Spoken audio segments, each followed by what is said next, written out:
Hi. I had a nice little day today. I went to the Museum of Natural History. I live in Manhattan now. Gotta do something instead of just sitting here on my days off, right? So after doing that, I decided to go ahead and bite the bullet and go see the final installation of Twilight. It's over. It's over. Surprisingly, I don't have a lot to bitch about it because it was probably the best one in the series, weirdly enough. Maybe because it was the final one? Possibly. But there wasn't as much brooding, there wasn't as much inexplicable love connection. It was kind of just, we know we gotta pad this bitch out, so let's do it. And we have an epic battle at the end. Let's get it over with. Kind of a cool title sequence because they added about 400 million new characters, so they had to stretch that out. Seriously, they added a total of 18 new vampires to this franchise in an hour and a half. Like, there were so many new characters, and they were all just there. The Office has 13 main characters in The Office, and they're able to make them all defined pretty clearly on the first go. But not Twilight. They don't have the power to do that, no. And of course, the first words uttered by Robert Pattinson were mumbled. And I would have been more pissed off at him for this whole series, but I realized just how much he hates Twilight, too. He does not approve of it, but he was so far into it that it's kind of like they can't replace him, so he kind of just has carte blanche to say whatever he wants about it, and he does, which is fine with me. Let him go ahead. I'm not going to say one more word about Robert Pattinson ever again. Bella's a vampire now, right? She's a vampire. Oh my god, So she's a vampire and she grabs Edward and she's all super strong because newborns are still strong because their human blood runs in their veins even though, they kill humans easily enough, even though they're all human blood, but the human blood makes the vampire stronger. See, it doesn't make any fucking sense. Within the first 10 minutes, they're banging each other. Because vampires can get boners. Glittery shoots out when they're done. When they ejac, it's glitter. And they do this, they do this like slow fast thing where they speed up and slow down, speed up, slow down. I can't imagine. Oh, and the super strength. I forgot the super strength. Can you imagine sex with the speed up, slow down, and super strength? Like, that could go wonderfully well, or it could go really detrimentally horrible. There was a lot of cheesy dialogue in this movie, but, you expect that from a Twilight movie. And, of course, Bella is this, super advanced, ultra pyre. Like, she smells human blood, but is able to walk away from it because she's Bella. And apparently her power is a shield. Her vampire power is the shield. Starring Michael Chiklis. So because her convenient power of shield, she's able to just walk away. Like, she doesn't kill her dad when she talks to him. Ooh, Bella, she's so wonderful. Now, their baby, Renesmee, is CGI. They CGI'd their baby, which is creepy for some reason. And Bella also goes apeshit at Jacob when she finds out that Jacob imprinted on the baby. Jacob and the baby. I don't get why she went crazy at him, and I started laughing in the theater, which caused everybody to turn around and look at me, which was not the first time they did that, and it wouldn't have been the last. So just the fact that the baby is CGI'd, they put all the budget into CGIing the baby and all the special effects when they couldn't get a better screenwriter. Because the dialogue, you know how I said Twilight Breaking Dawn Part 1 is Convenience the motion picture. This movie was exposition. The motion picture.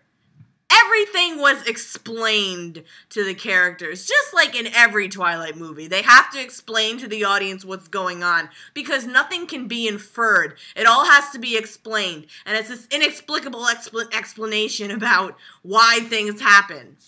They don't know why either. There's about 100,000 things that did not need to be in this movie. They padded this bitch out like crazy because obviously they had to split.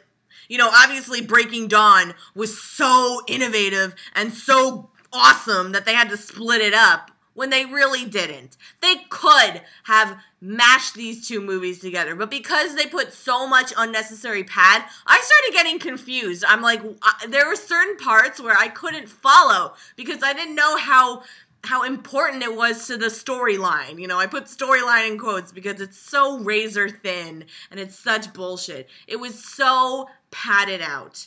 However, I will say, when things were going on an even keel and everybody was all on the same page and not pissy at each other because one's a vampire and one's a werewolf, it was actually pretty watchable. I was sitting there going, oh, okay, this makes sense. This is kind of actually not so bad. And then it all went and took a turn for the goofy once the Volturi, the bad guys, got involved.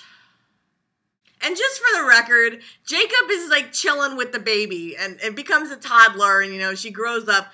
Jacob's just chilling there with the baby and nobody, like, you know, little Renesmee doesn't question the fact that there's like a 20-year-old dude like hanging around her. Nobody explains creepy Uncle Werewolf to her. He's just there. He just does not leave her side. I'm like, Jake, let me breathe. So yes, like I said, they added 18 new vampires. I don't think that was necessary, and it wasn't necessary to give them all an introduction and try to establish them as characters when you have maybe less than 2 hours to do that. It just seems so unneeded and so unnecessary. I don't know how much they're taking from the book and how much they're just pulling out of their asses. But there was one Italian vampire who was so blonde he looked albino, and he was wearing a greaser jacket. It was an Italian albino greaser vampire. I shit you not. Twilight has proven a million times that it is very, very bad at character development as well as timing, because apparently months pass. You would have no way of knowing that. It's spatially, like, time sequences, you can't tell. You think everything's happening, like, later that day. They give Dakota Fanning one word this entire movie. And her character's name is Jane, right? And Jane administers pain. Oh, I finally got it.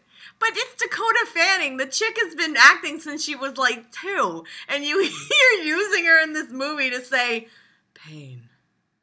And that's it. It was so bizarre. So main point of the movie, the Volturi don't like the fact that Bella and Edward created this little spawn. They think it's an evil thing when it's really not, whatever.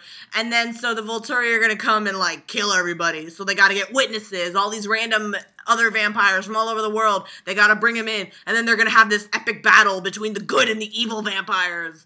And then so they have this awesomely crazy battle. There's vampire torsos all over the floor. Like, people's heads get lopped off.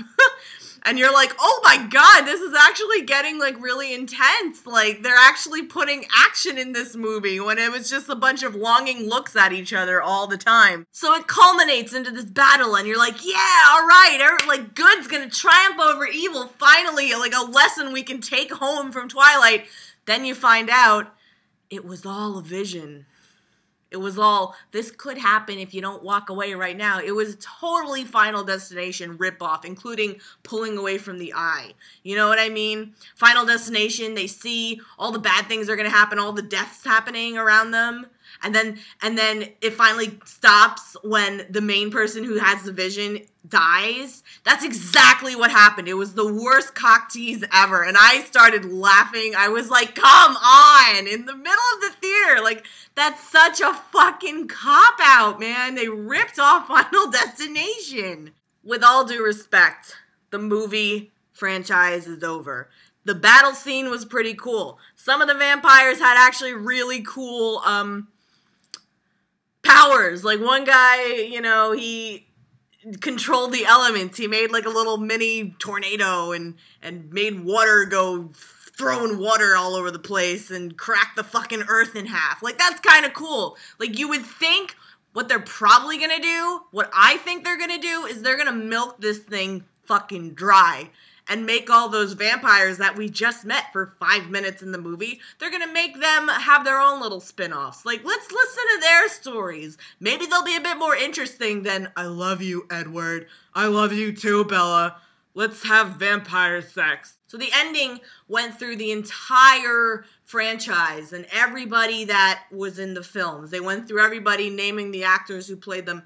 But they were treating it as if Twilight is going to go down in the history books, like in, forever being one of the greatest franchises ever. And while it is a very successful, monetarily franchise, I think what is going to be ultimately become of Twilight is that it has its mainstream successes, but it's going to go down as one of probably the worst critiqued films. Critics all don't agree with how awesome it is, according to like a teen girl versus Roger fucking Ebert, you know. So it's over. It's done. we can look back at the rants of Twilight, and we can continue talking about how fucking ridiculous Edward and Bella's obsession is with each other. But it's done. Something else is gonna come along. If they're making 1,000,000 movies based off of books that I never fucking heard about. They're doing that. They're gonna keep going with it. It won't stop until we all explode, I guess. They'll keep doing this until people forget how to write, if that makes sense. People can't make literary devices anymore. They're just gonna keep ripping off books and making movies out of them. And, hopefully they won't be as shitty as Twilight. So with that, no more Twilight. We're done. For now. Maybe. We'll see. You never know what the future may bring. Thank you, and good night, bitches.